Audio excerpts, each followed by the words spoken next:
बिस्मिल्लाहिर्रहमानिर्रहीम। पाकिस्तान और दुनिया भर में उर्दू समझने और बोलने वालों को आगा शेख सरवर का सलाम। 11 सितंबर 1948 यानी आज़ादी के सिर्फ एक साल बाद बाबा कौम हमसे बिछड़ जाते हैं। बाबा कौम के बिछड़ने का तरीका भी हमसे हौलनाक और खौफनाक होता है। एक एम्बुलेंस जो बाबा कौम को लेके जा रही होती है, उसके अंदर से पेट्रोल ख़त्म हो जाता है और गर्मी की हालत में वाहिद उनके साथ हमशीरा उनको पंखा जल रही होती हैं और उनके आसपास से मक्खियों को हटा रही होती हैं। बाबा कौम की हालत जब जर थी और वो अपने घर में मौजूद थे तो उनसे मिलने उनके पार्टी क़यादीन यानी लीडरशिप, आला लीडरशिप उनसे मुलाकात के लिए आती है और वो मना कर देते हैं कि मैंने इनसे नहीं मिलना। उस लीडरशिप का नाम लियाकत अली खान होता है। लियाकत अली खान जब उनकी तबीयत दरियाफ्त करने के लिए आते हैं तो फातिमा जिन्ना को कायद आज़म एक हैरत अंगेज और तारीखी जुमला कहते हैं जिसने आज तक पाकिस्तानी सियासत पे एक भारी पत्थर रखा हुआ है। कायद आज़म मोहम्मद अली जिन्ना फातिमा जिन्ना को देखते हुए फरमाते हैं, do you know why they have come to see whether I will live or die. Quaid Azam Mohammad Ali Jinnah Fatima Jinnah को कहते हैं कि वो मेरी तबीयत मालूम करने नहीं बल्कि ये देखने आया है कि मैं कब मरूंगा। फातिमा जिन्ना को वो बोलते हैं कि जाओ उसको भेज दो वापस। फातिमा जिन्ना लियाकत अली खान के सामने खड़ी होती हैं, दरवाज़ा बंद करती हैं और उनको तबीयत का बता के रुखसत कर देती हैं। फातिमा जिन्ना कायद आज़म के इंतकाल के बाद बार लीडरशिप के बारे में कहती हैं कि इनकी नेगलिजेंसी और गलत सियासत और गलत फैसलों की वजह से आज मेरे भाई का यह हाल हुआ है। आज पाकिस्तान जैसा अजीम मुल्क एक डिक्टेटरशिप की तरफ बढ़ता चला जा रहा है। कायद आज़म मोहम्मद अली जिन्ना की हमशीरा हर जगह पर जाके ये बोलती हैं कि कायद आज़म के साथी उनके साथ अच्छा नहीं करके गए। आज भी तारीख अपने आप को दोहरा रही है। एक शख्स जो इस वक्त जेल की काल कोठरी में पड़ा हुआ है और पाकिस्तान की तारीख की सबसे बड़ी जंग लड़ रहा है, उसकी बहनें, उसकी हमशीरा खान आज फातिमा जिन्ना के कदमों पे चलती हुई वही सेम बातें कर रही हैं जो आज से कई सालों पहले फातिमा जिन्ना ने की थी। तो अपना ख्यालात दे चुके हैं। जिधर भी मैं गई हूँ उधर बहुत बड़ी तादाद में, लाखों की तादाद में उन्होंने अपना फैसला कर चुके हैं कि यहाँ पार्लिमानी जमहूरियत कायम होगी। इमरान खान के अस्पताल में इलाज ही नहीं करवा सकती है पार्टी। इस वक्त पीटीआई का काम नहीं बनता कि जाके प्रेस कॉन्फ्रेंस करती, झूठ बोल रही थी हुकूमती। लाएं लोगों को, बैठ जाएं अटक के ऊपर जब तक इमरान खान को ये अस्पताल में सही तरीके से इलाज नहीं कराते, ताकि ये ना हो कि इमरान खान की दूसरी आंख भी मुतासर हो जाए। किधर है पॉलिटिकल कमेटी? वो नहीं आके बैठ सकती। किधर है गौहर साहब जो पीटीआई के चेयरमैन? इमरान खान चेयरमैन है लेकिन फिलहाल तो वही सलमान अकरम राजा हो गए। बाकी सारे किधर हैं जो सारे कहते हैं पीटीआई की लीडरशिप है? आके बैठे। जब मंसूख करना हो, जब जलसा मंसूख करना हो तो सारे इमरान तक पैगाम पहुंचा देते हैं, इमरान खान तक। मैं इस पे हम सारे हैरान हैं। अलीमा खान अडियाला के बाहर अपने भाई के इंतजार में कभी वो वाटर कैनन का सामना करती हैं, कभी नौरीन खान न्याजी गड्ढे में गिर जाती हैं, कभी डॉक्टर उस्मा के ऊपर जहरीला पानी फेंका जाता है, कभी उन दोनों बहनों पे तशद्दुद किया जाता है, कभी उन तीनों बहनों को उठा के प्रिजन वैन में डाल दिया जाता है। गर्मी में नंगे पैर खड़े होते हैं और सर्दियों में ठंडा पानी सहते हैं। लेकिन इस सब के बावजूद भी, चाहे वो तनहा हो चाहे वो अवाम के जमे गफीर के साथ हों, वो हमेशा अपने भाई के लिए अडियाला जेल के बाहर आती हैं।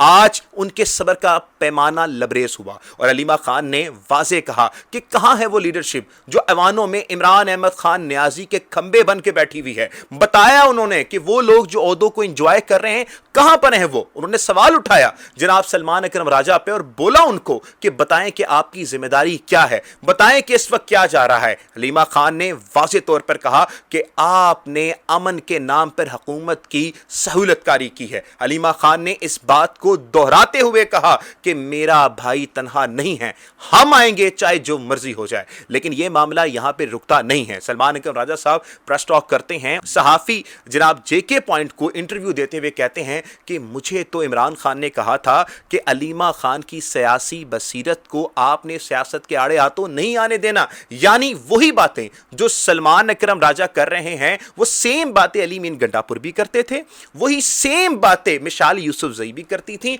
और वो सही बातें, वही सेम बातें शेर अफजल मरवत, जिनका एस्टैब्लिशमेंट और नैरेटिव ऐसा बिल्डअप हुआ है कि जिनको बारे में कहा जाता है कि वो बुग़्ज़ अलीमा खान के शिकार हैं, उन सब के सेम पॉइंट यही होते हैं जो सलमान अकरम राजा ये बात कर रहे होते हैं। गलत बात की उन्होंने। देखिए उनकी अपनी सियासी समझ बूझ जो है बहुत महदूद है।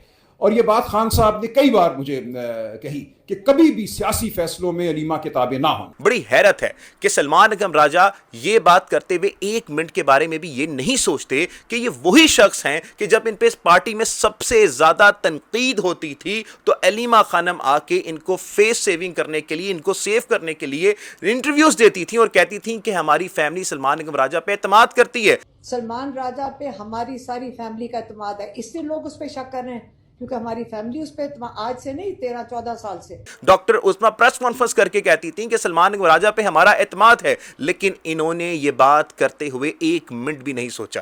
مطلب کہ وہ آدمی جس کے بارے میں علیمہ خان ہر جگہ لڑی، ہر جگہ ان کو ڈیفینڈ کیا، آج اس بندے نے ایک سیکنڈ بھی نہیں لگایا اس چیز کا ناج رکھنے میں. تو محترم ناظرین کرام، سلمان اکرم راجہ صاحب نے یہ ساری باتیں تب کی جب ایک کرٹیکل مومنٹ پر عمران خان کو جیل کی کال کوٹری میں رکھا گیا ہے اور وہ 6 مہینوں سے آئسولیشن میں ہیں. 6 مہینوں سے اس وقت ان کے ملنے کوئی نہیں گیا، ان کے آس پاس ان سے بات کرنے والا کوئی نہیں ہے. میں خود 31 دن جیل میں رہ کر آیا ہوں اور 31 دن میں 7 دن جو میرے تھے وہ قید تنہائی کے تھے. مطلب 7 دن جو میرے تھے جس میں میں کسی سے بات نہیں کر پاتا تھا. میرے ساتھ ایک صحافی موجود تھے جن کا نام رائے غلام علی تھا. میں ان سے باتیں چاہتے کرتا تھا اور وہ رات جو ہماری کٹتی تھی میرے خیال سے وہ انتہائی کروشل ہوتی تھی ہماری. ہم لوگ ایک دوسرے سے بات کر کے تھک جاتے تھے، نمازیں پڑھ کے، نفلیں پڑھ کے تھک جاتے تھے.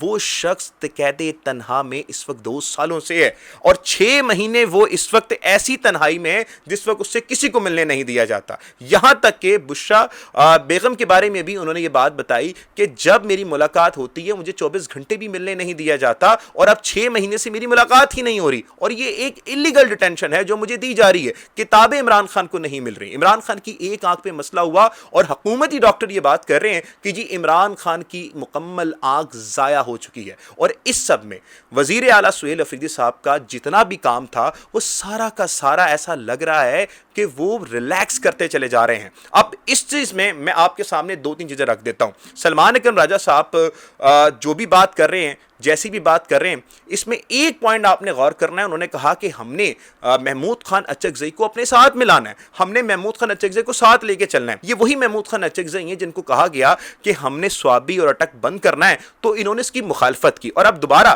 جب جلسہ ہونا تھا 9 تاریخ کا تو سہیل افریدی صاحب محمود خان اچکزئی کے خلاف کھڑے ہوئے اور انہوں نے یہ بات کی کہ مجھے اختیارات دیے جائیں، مجھے ان اختیارات سے نوازا جائے تاکہ میں عوام کے لیے نکلوں اور عوام کے لیے وہ کام کر سکوں جو میرے لیے فرض واحد پر آتے ہیں. لیکن ہوا یہ کہ محمود خان اچکزئی، علامہ ناصر عباس اور جناب سلمان اکرم راجہ صاحب نے سہیل افریدی صاحب سے اختلاف کیا. لیکن سہیل افریدی صاحب، شاہد خٹک صاحب اور دیگر جو رہنما تھے وہ وہاں پر موجود رہے اور اپنی بات پہ کھڑے رہے اور بعد میں انہوں نے جلسہ اناؤنس کر دیا. اب اس جلسے کے اناؤنس ہونے کے بعد ہوتا یہ ہے کہ ڈیلیگیشن جو پاکستان کی صدی کی سب سے بڑی ایک جیت تھی اس نے پاکستان آنا ہوتا ہے. تو اس وقت جو ہے یہ کہا جاتا ہے کہ جی یہ معاملات ٹھیک نہیں ہے. پورے معاملات طے کیے جاتے ہیں کہ جی یہ جلسہ منسوخ کیا جائے، دنیا کی سب سے بڑی تاریخ کی جو ہے ایک ڈیلیگیشن آ رہی ہے تو پلیز آپ جو ہے نا اس کو بنا کریں. تو وہاں پر سلمان اکرم راجہ صاحب جو پہلے سے اس کے ناقد ہوتے ہیں وہ علامہ ناصر عباس سے مشاورت کرتے ہیں اور علامہ ناصر عباس سے کہتے ہیں کہ جی آپ جلسہ منسوخ کریں. علامہ ناصر عباس اور محمود خان اچکزئی یہ دونوں ہی افراد یہ کہتے ہیں کہ آپ نے یہ جلسہ اناؤنس کرنے سے پہلے ہم سے مشاورت نہیں کی اور یہی ناراضگی ابھی دوبارہ قائم بھی ہے. اب اچانک بیرسٹر سلمان صفدر اس سارے معاملے پہ اڈیالہ جیل جاتے ہیں. گیٹ نمبر 5 کے دروازے ان کے لیے کھلتے ہیں اور عمران خان کئی مہینوں بعد اپنے وکیل سلمان صفدر سے ملاقات کرتے ہیں. ملاقات میں سلمان صفدر صاحب ان کو پہلے 10 منٹ تمام جو کیسز ہوتے ہیں ان کی وہ بریف کرتے ہیں. اس کیسز کے متعلق وہ سارا پوائنٹ آف ویو بتاتے ہیں، ججز کا رول بتاتے ہیں، تمام چیزیں بتاتے ہیں. 11ویں منٹ جب شروع ہوتا ہے تو عمران خان صاحب کو انٹرنیشنلی معاملات بتائے جاتے ہیں. اب بقول سلمان صفدر کی انہوں نے کہا کہ یہ باتیں عمران خان کو پہلے بھی پتا تھیں، یعنی طور پر کہ ان کو اخبار وغیرہ جو بھی ترسیل ان کو ملتی ہے، معلومات کی جتنی بھی ترسیل ان کو ملتی ہے ذرائع ابلاغ سے، وہ اس سے باخبر تھے کہ انٹرنیشنلی طور پر پاکستان کس سطح پر ہے. عمران خان صاحب فوری کہتے ہیں کہ یہ تمام چیزیں پاکستان کے لیے بہتر ہیں. عمران خان بالکل یہ نہیں کہتے ماضی کی طرح جس طرح سے ایک آدمی پروپیگنڈے کرتا تھا کہ ہم لوگ OIC کی میٹنگ جب آ رہی تھیں اور محمد مصطفیٰ صلی اللہ علیہ وسلم خاتم النبیین کی شان میں OIC کی میٹنگ 2 مرتبہ بلائی گئی تاکہ ہمارے نبی کی گستاخیاں بند کروا سکے عمران خان. اور جب یہ ہو رہا تھا، جب بلاول بھٹو اور شہباز شریف بولتے تھے ہم یہ نہیں ہونے دیں گے، لیکن عمران خان نے اپنا ظرف بڑا کیا اور کہا کہ نہیں، میرا ملک पहले है, मैं बाद में हूं। और फिर जब उनको बताया गया कि ये जलसा सुहेल अफरीदी ने अनाउंस किया है और महमूद खान अचकजई के मुतालिक भी बताया गया कि वो नाला हैं इस तमाम चीजों पर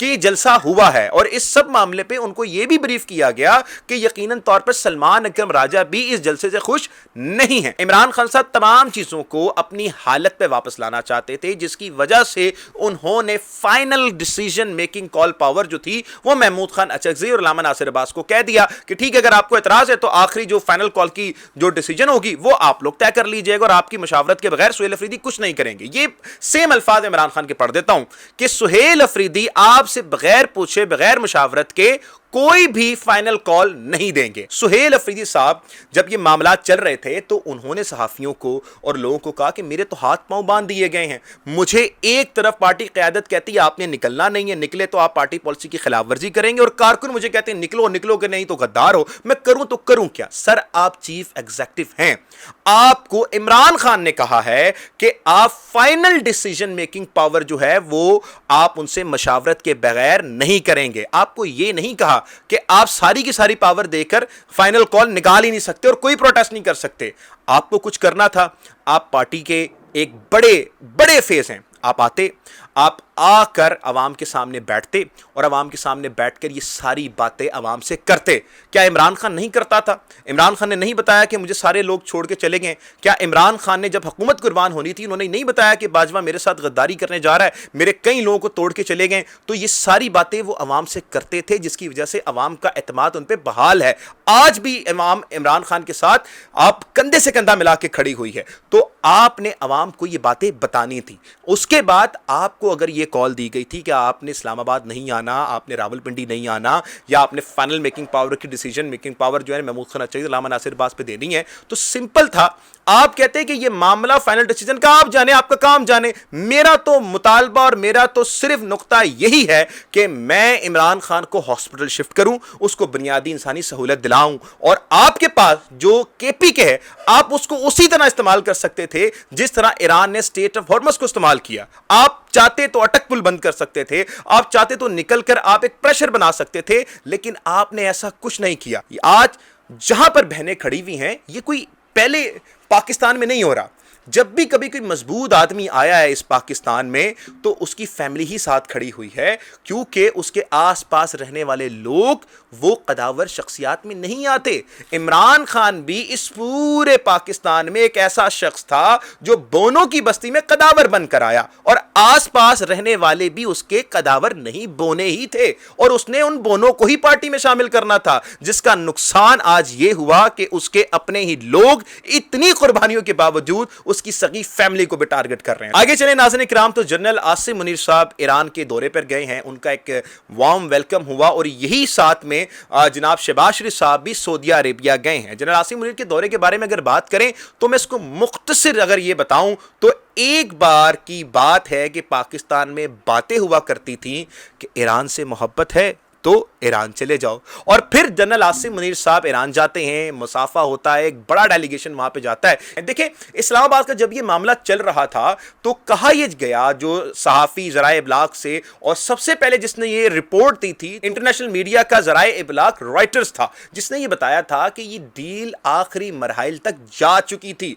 अब्बास अरागची साहब का एक ट्वीट आता है, अब्बास अरागची साहब के इस ट्वीट में अब्बास अरागची साहब वाज़ेह करते हैं कि जी ये जो डील थी ये इंचिस पे रह चुकी थी और ये मुकम्मल हो चुकी थी, लेकिन फिर उसके बाद मैक्सिमलिज्म किया जाता है, यानी कि वो मुतालबात कहे जाते हैं, वो बातें कही जाती हैं जो किसी भी तरह से कबूल नहीं है।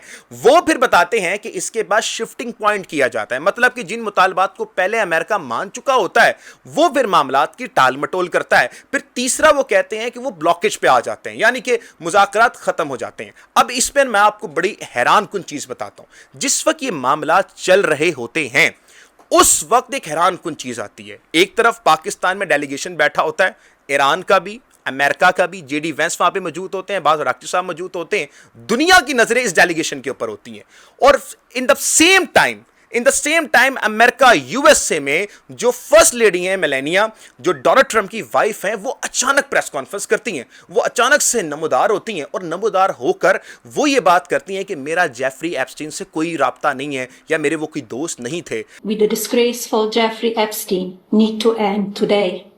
I never had a relationship with Epstein or his accomplice. अब इस चीज पे आप समझें कि कितनी हैरत वाली ये चीज है कि एक तरफ पीस डील हो रही है और अचानक से जो फर्स्ट लेडी है डोनाल्ड ट्रंप की वाइफ, वो अचानक से प्रेस कॉन्फ्रेंस करने पहुंच जाती है और कहती हैं कि जेफरी एप्स्टीन से मेरा कोई ऐसा ताल्लुक नहीं था, क्योंकि मशहूर जमाना कंट्रोवर्सी ये कहती है कि जो मेलानिया थी उनको डोनाल्ड ट्रंप से मिलवाने वाला यही जिनसी ज्यादती मुलजिम जेफरी एप्स्टीन था, यही वो यहूदी था जिसने बच्चियों पे ज्यादतियां की थी, वही आदमी उसने मेलानिया को डोनाल्ड ट्रंप से मिलवाया था. तो अचानक ये बात करना इस मौके पर कुछ समझ नहीं आती है. और जब जेडी वेंस वहां से निकल जाते हैं तो ठीक उसके बाद जो दरिंदा नेतन्याहू है वो ये बात करता है अपनी स्पीच में कि जी मुझे तो जो वाइस प्रेसिडेंट जेडी वेंस थे वो बातें बता रहे थे, वो हर चीज की मुझे खबर दे रहे थे. आप सुने उनकी बात. I spoke yesterday with Vice President J.D. Vance. He called me from his plane on the way back from Washington. He reported to me in detail, as the people of this administration do every day. अब ये जो translation मैंने किया आप लोगों के लिए, ये मैंने तकरीबन 3 से 4 दफा रीचेक की है कि मैं सही कह रहा हूं. मतलब सोचें, अमेरिका जैसा मुल्क, उस मुल्क में फैसले कौन कर रहा है? दरिंदा नेतन्याहू. क्योंकि इस वक्त जितनी भी ट्रंप रिजीम है वो जेफरी एप्स्टीन फाइल के डर से इस वक्त वो पपेट बनी हुई है इजरायली गवर्नमेंट की. लेकिन इस सब में देखिए पाकिस्तान का किरदार बड़ा ही मजबूत रहा है. मैं इस रियासत का विक्टिम हूं, मुझे 17 मरतबा गिरफ्तार किया गया, मैं अगवा भी हुआ, लेकिन इस सब के बावजूद मुझे अपने मुल्क से मोहब्बत है.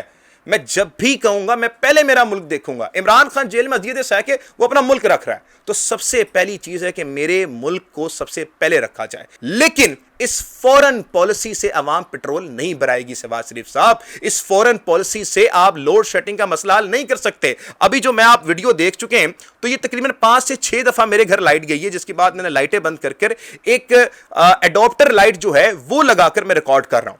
तो आप समझ सकते हैं इस बात को कि कितना मुश्किल हो गया पाकिस्तान में रहना. तकरीबन 8-8 घंटे लोड शेडिंग हो रही है पाकिस्तान में. मैं आपको बता देता हूं कि इस फॉरेन पॉलिसी यकीनन तौर पर सबको अप्रिशिएट करना चाहिए, लेकिन सबसे पहली जिम्मेदारी आपकी अपनी आवाम पर आती है. जंग जब शुरू हुई यानी कि 28 फरवरी को, तो पाकिस्तान में पेट्रोल की प्राइसेस थी 258 और अब है यानी कि रिलीफ करके आवाम को धोखा वोखा देके तकरीबन 266. यानी कि इन्होंने जंग के बाद 108 रुपए पेट्रोल में इजाफा किया है और आवाम को इन्होंने यह बेचा है कि हमने बड़ा रिलीफ दे दिया है. आवाम इस पेट्रोल पे तकरीबन 211 सिर्फ टैक्स ही दे रही है. लेकिन इस पे शहबाज साहब ने बोला कि देखें हमें कुछ ना कुछ तो करना पड़ेगा ना, आप और मैंने मिलकर इस कौम को चलाना है, इस कौम को हम लोग आगे लेके चलेंगे. तो शहबाज शरीफ साहब, अगर आपने और मैंने मिलकर इस कौम को चलाना है और पेट्रोल पे बोझ सिर्फ मेरे पे पड़ेगा, तो फिर तो मैं यही कहूंगा कि आपकी फॉरेन पॉलिसी किसी काम की नहीं. पहले आप आवाम को रिलीफ दें. मतलब एक तरफ आप 50-50 गाड़ियां लेके 60-60 गाड़ियां लेकर सिंध चले जाते हैं, वहां पर आपकी गाड़ियों के लंबे लंबे प्रोटोकॉल होते हैं. आपकी अपनी जो साहबजादी हैं जनाब मरियम नवाज साहिबा, साहबजादी मैं कहता हूं उनको आपकी, तो वो जो मरियम नवाज साहिबा हैं वो गल्फ स्ट्रीम 100 जहाज ले लेती हैं, 11 अरब रुपए का जहाज. तो क्या ये किफायतशारी सिर्फ पाकिस्तानी आवाम के जिम्मे है? ये किफायतशारी सिर्फ पाकिस्तानी आवाम के जिम्मे, आपके जिम्मे कुछ भी नहीं आता. मौजूद नाज़रीन किराम, इस वक्त पूरे पाकिस्तान में 8-8 घंटे लोड शेडिंग हो रही है, लेकिन ज़राए इब्लाग की दावा कर रहे हैं जनाब के 2 घंटे ही लोड शेडिंग हो रही है. पूरे मुल्क में इस वक्त बिजली कब आएगी कब जाएगी कुछ पता नहीं लग रहा. अब इस लोड शेडिंग को उन्होंने लोड मैनेजमेंट का नाम दिया है कि कौम इसको हमारा साथ दे, हमने मिलकर इस चीज से निकलना है. अब 3 बार मौजूद नवाज शरीफ साहब इस मुल्क पे मुसल्लत रहे, लेकिन आपने इस बिजली के मसले का कोई हल नहीं निकाला. आपकी बेटी अब वजीर आला है, अब वो भी वही चुरन अगर हमें बेचे तो हम ये सवाल करेंगे उनसे कि क्या ये लोड शेडिंग का बोझ सिर्फ अवाम नहीं सहना है? ठीक है, अवाम आपके साथ खड़ी है. मुझे बताया जाए कि ये लोड शेडिंग जो 8-8 घंटे अवाम पर हो रही है, कि क्या वजीर आला हाउस में लोड शेडिंग होगी? क्या वजीर आजम हाउस में भी यही लोड शेडिंग होगी? क्या आपके अवाने पाकिस्तान में भी यही लोड शेडिंग होगी? आपके पार्लियामेंट में भी यही लोड शेडिंग होगी? आपके जाती उमरा में और आपके बिलावल हाउस में भी यही 8-8 घंटे की लोड शेडिंग अगर होती है तो फिर तो आप कहने वाले हैं कि अवाम आपके साथ दे, वरना आप कोई हक नहीं रखते अवाम को यह कहने का कि जी अवाम आपके साथ खड़ी हो. भाई आपने अवाम को इस वक्त दिया क्या है? آپ نے صرف اشتہارات کرے, آپ نے صرف عوام پہ شعبدے بازی کے, کچھ عوام تک نہیں پہنچایا ہے. میں آپ کو ان کی اچیومنٹیں گنانا شروع کرتا ہوں, لیکن سب سے پہلے یہ جان لیجئے کہ اس وقت ملک کہاں پر کھڑا ہوا ہے, اور تب کہاں پر کھڑا تھا جب مہنگائی مارچ لے کے اسلام آباد جایا جاتا تھا, جب ایک ٹولہ پورے ملک میں نکل کر مہنگائی کے قصیدے پڑھتا تھا, اور پورا ٹولہ نکل کے کہتا تھا کہ مہنگائی بہت زیادہ ہو گئی. اس وقت جے ڈی پی گروتھ تھا آپ کا 6%, اور اب وہ کم ہوتا 2% تک آ گیا ہے. آپ کے ایکسپورٹ تھے 31.3%, اور اب ان کے دور میں تقریباً 30 ارب کے رہ چکے ہیں. جناب کل قرضہ اس وقت تھا 49 ٹریلین روپیز, اور اب ماشاءاللہ تیزی کے ساتھ بڑھ کر 81 ٹریلین روپیز تک جا پہنچا ہے. ڈالر کی قیمت اس وقت تھی 176 روپیز, اور آج ناظرین کرام 280 روپے پہ جا پہنچی ہے. پیٹرول کی قیمت تھی 150 روپے, اور اب جا کے 366 پر جا پہنچی ہے. اس میں صرف آپ 211 روپے ٹیکس دے رہے ہیں. تو یاد کر لیجئے گا کہ عمران خان کے دور پر یہی پیٹرول 120 پر گئی تھی, ابھی تک اس حکومت کی نہیں گئی, لیکن انہوں نے آپ پر تقریباً 366 کا پیٹرول مسلط کیا ہوا ہے. جس وقت قصیدے پڑے جاتے تھے اس وقت بجلی کی قیمت ہوتی تھی 17 روپے فی یونٹ, اور آج موجودہ وقت میں جب 8 گھنٹے کی لوڈ شیڈنگ ہو رہی ہے تو موجودہ وقت میں 50 روپے کا یہ یونٹ ہے. تب عوام پر F B R tax collect کرتا تھا 6.15 ٹریلین, اور اب دگنا ٹیکس لگا کے عوام سے تقریباً 11.7 ٹریلین تک لیا جا رہا ہے. یعنی کہ صرف عوام کی ہڈیاں نہیں توڑی جا رہی, بلکہ عوام کی ہڈیوں کو توڑ کر پیس کر اس کو پاؤڈر بنا کے پیا جا رہا ہے, نشہ کیا جا رہا ہے مہنگائی کا. یہ حالات ہیں اس وقت مہنگائی کے. اور یہ بجلی والے معاملے پر نا میں ذرا آپ کو مریم نواز صاحبہ کی نا بڑی شاندار ایک کلپ سنانا چاہتا ہوں, آپ ذرا سنیں. ظالم انسان, رحم کرو پنجابیوں پر, ان کو ان کی فری بجلی ملنے دو.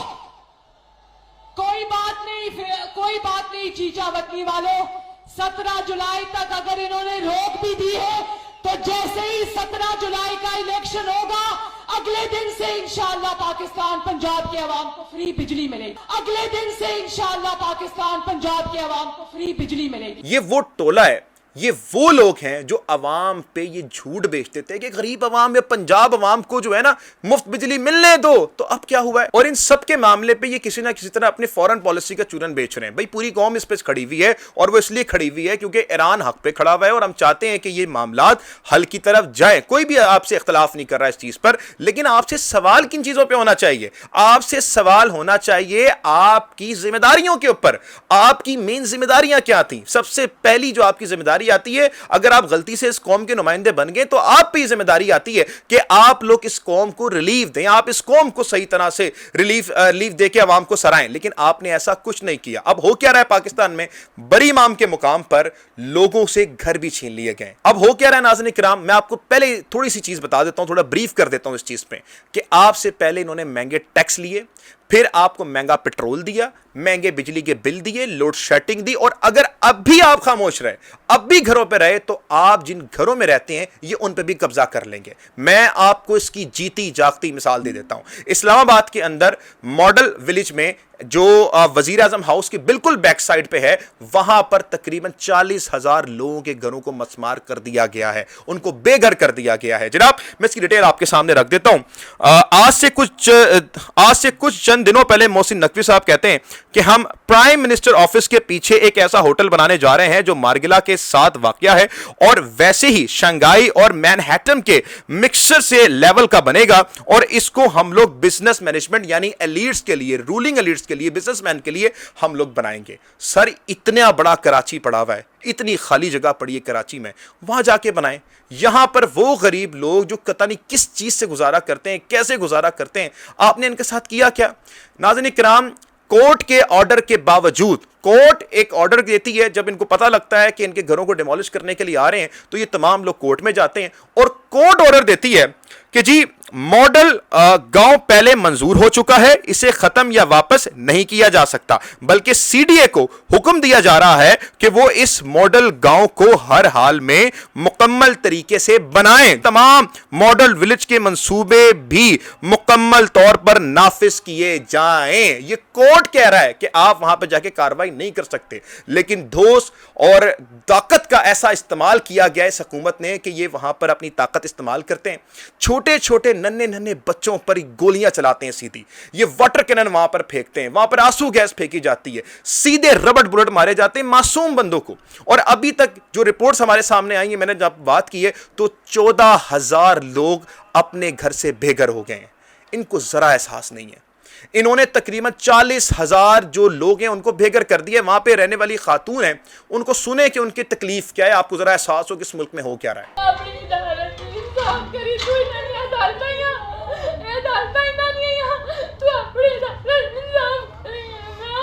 آپ نے سنا, یہ صرف ایک واقعہ نہیں, کئی لوگ وہاں پہ رو رہے ہیں. مائیں اپنے گھروں کو, اپنے بچوں کو لے کے اس وقت کہاں جائیں گی؟ اتنی مہنگائی کے وقت میں آپ نے کوئی الٹرنیٹیو ان کو نہیں دیا. کورٹ کے آرڈر کے باوجود آپ نے دن دہاڑے ان پہ فائرنگ کی, اور پھر ان کو ہی ولن بنایا گیا کہ انہوں نے آپ پہ پتھراؤ کیا. آپ نے ان کے چھوٹے چھوٹے معصوم بچوں تک کو نہیں چھوڑا. ایک طرف فورن پالیسی کا چورن آپ لوگ بیچ رہے ہیں کہ جی ہماری فورن پالیسی بہت اچھی ہے, دوسری طرف اپنی ہی عوام کے ساتھ اب کیا ظلم کر رہے ہیں. یہ کوئی, میں آپ کو ہالی ووڈ کی کہانی یا بالی ووڈ کی کہانی نہیں سنا رہا جس میں آپ کو لگے کہ جی یہ بڑا کوئی معاملہ ہو گیا. بھائی جان, یہ پاکستان میں اسلام آباد کیپٹل کے اندر یہ ظلم ہوا ہے. 40,000 لوگوں کو بے گھر کر دیا گیا, اور کوئی جو ہے بوٹ پالشا جو صحافی ہے وہ نہیں بولا اس کے اوپر. مین اسٹریم میڈیا کی ایک رپورٹ نہیں آپ دیکھیں گے, کیونکہ یہ غریب لوگ ہیں, یہ عام لوگ ہیں جو اپنا گزر بسر بڑی مشکل سے کرتے ہیں, اور محسن نقوی صاحب نے ان کے پورے گھروں کو ڈیمالش کر دیا ہے. تو سوچنا یہ چاہیے کہ ہم اس وقت کہاں پر کھڑے ہوئے ہیں. اگر آپ اب بھی خاموش رہے تو یقیناً طور پہ جس گھر میں آپ بیٹھے ہوئے ہیں, جس گھر میں آپ بیٹھ کے میری ویڈیو دیکھ رہے ہیں, اگر آپ نے اپنا گھر کبھی بنایا ہے, اگر کبھی آپ نے اپنے لوگوں کے ساتھ مل کے کسی ایک جگہ کو بنایا ہے نا, تو آپ کو اس کیفیت کا تھوڑا سا اندازہ ہوگا کہ آپ کا اگر اپنا گھر جس کو آپ نے خود بنایا ہو اور وہ آپ سے چھن جائے نا, تو ایک آدمی کی کیفیت کیا ہوتی ہے. چھت چھن جانا کسی آدمی سے سب سے بڑا ظلم ہے. آخر میں اقبال کے شعر کے ساتھ میں اختتام کروں گا کہ جو قومیں اپنی خودی کا سودا کر دیتی ہیں وہ ہمیشہ پھر دوسروں پہ نربھر رہتی ہیں. پاکستان زندہ باد.